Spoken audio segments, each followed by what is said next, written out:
آمر صاحب محترم، بیشتر در قسمت تشکیل اردوی اسلامی یا اردویی که شما در نظر دارین گفتین. خبری را که برادر ما گفت هم دقیق بود، در مطبوعات زیاد سرش مسئله بحث شده و من در می ارتباط چون وظیفتن و اصالتن و وجدانن کوشش کردم تا بفهم که واقعا در رابطه با تشکیل اردوی اسلامی چی کارهای در جریان است. کتاب امیال پیش ماست از قدوس غوربندی راجع به تاریخچه حزب دموکراتیک خلق افغانستان، کتاب اردو و سیاست جنرال نبی عظیمی را شاید اکثر برادرها دیده باشند، خوانده باشند. پاراگراف های آخرش بسیار تکان دهنده است. کتاب دستگیر پنشیری به نام ظهور و زوال حزب دموکراتیک خلق افغانستان هم در پیش اکثر برادرها است.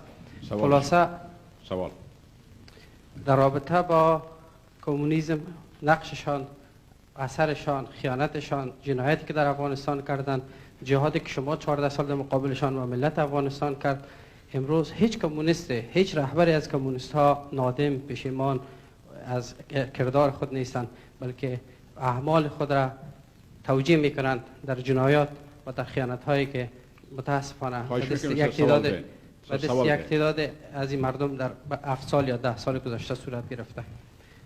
در خبر است باجی صاحب قدیر هم صحبت کردم، با استاد هم صحبت شد، استاد سیاف. اونا از تشکیل اردوی اسلامی یا اردویی که شما در نظر دارین با حضور جنرال دلاور و بعضی دیگه شخصیت هایی را که شما دعوت کردین ناراض هستند و حتی به همه به می سویه گفتند که ما با این پروسه نیستیم، با این برنامه آمر صاحب ما نیستیم.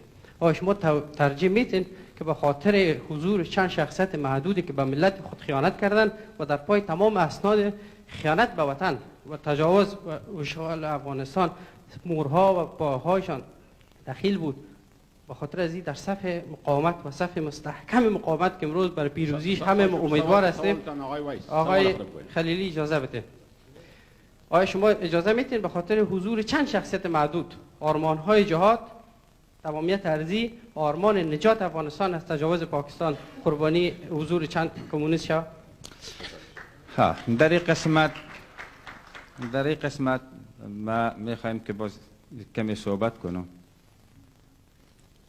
قسمی که پیشتر اشاره کردن، این نه تنها آل از گذشته ها، از اولین روزهایی که من در کابل رفتم، تلاش پاکستانی ها همی بود که کادرهای اردو را پراگنده بسازند، نگذارند که از وا در جهت دفاع افغانستان از پیشان استفاده شود.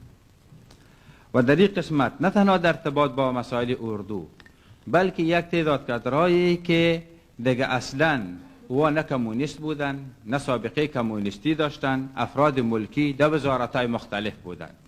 پاکستان او را هم تحریک میکرد که چرا اینمی مربوط به رژیم سابقه است نباید وجود داشته باشه.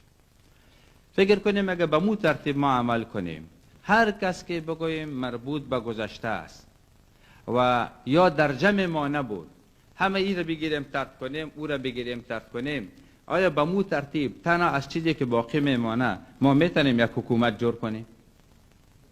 بین صادقانه بود.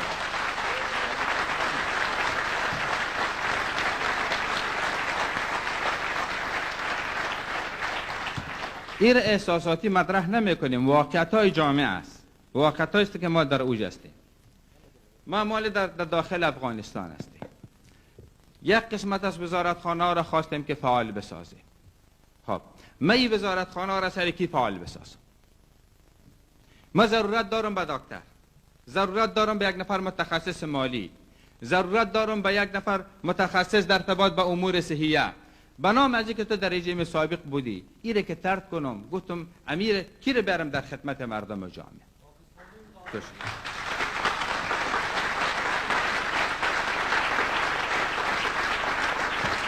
ببینیم در ارتباط با اردو، اگر یکی چند جنرال آمده، او را ما قماندان عمومی اردو نساخته، او را ما آمده در رأس یک قوه قرار ندادیم، قوت تانک و توپ خود در دستش ندادیم، از تجربهش خواستیم که استفاده کنه.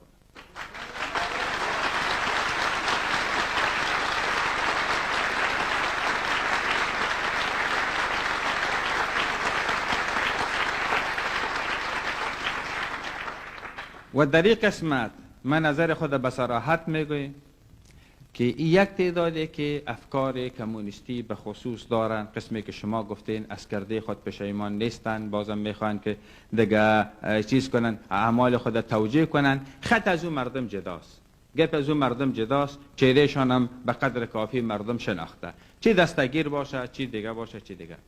مگر در ارتباط با عام مردم افغانستان، درست در ارتباط با عام مردم افغانستان، چی امروز باشه چی فردا باشه، اگر بخوایم دولت جور کنیم و دولت داری کنیم، ما به این کادرهای خود ضرورت داریم و نیازمند است.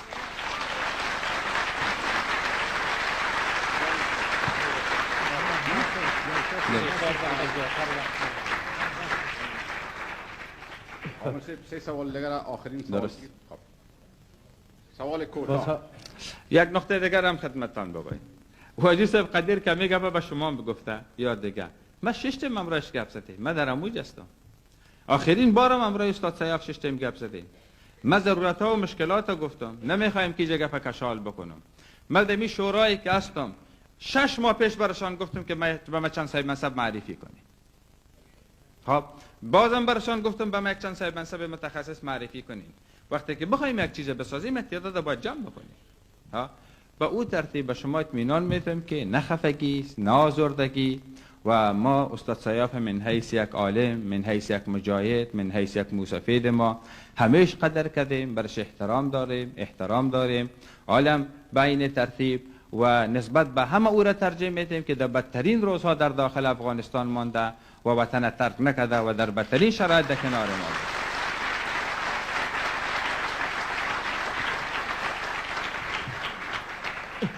فقط آجی صاحب نخواسته که ویس جان خفه بسازم. خیلی